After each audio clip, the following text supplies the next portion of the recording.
Hi everyone, welcome back to Henry's English Diary.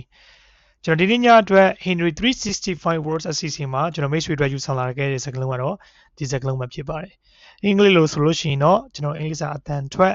bitter sweet ဒီလိုတန်ထွက်ပါတယ်။ bitter sweet ဒီလိုတန်ထွက်ပါတယ်။သူရဲ့အဓိပ္ပာယ်ကတစ်ချိန်တည်းမှာကျွန်တော်ခံစားချက်ကနှစ်မျိုးပေါ့။ one လဲoneနေတယ် one လဲ one တာတယ်။အဲ့လိုခံစားချက်နှစ်မျိုးတစ်ချိန်တည်းမှာရှိနေတဲ့အခါတန်တွေမှာကျွန်တော်သုံးပါတယ်။ဥပမာနေလေးကြည့်လိုက်အောင်ပိုပြီးရှင်းသွားအောင်နော် Graduation is a bittersweet moment for every student ဘွဲ့ရခြင်းဆိုတာကျောင်းသားတိုင်းအတွက်ဝမ်းနည်းဝမ်းသာဖြစ်ရတဲ့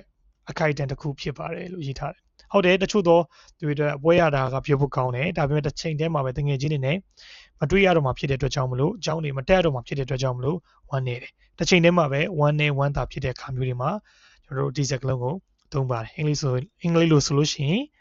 bitter sweet အဆင်ပြေကြပါစေနောက်ထပ်ဗီဒီယိုမှာကျွန်တော်တို့ပြန်လည်တွေ့ဆုံပါမယ်ခင်ဗျာ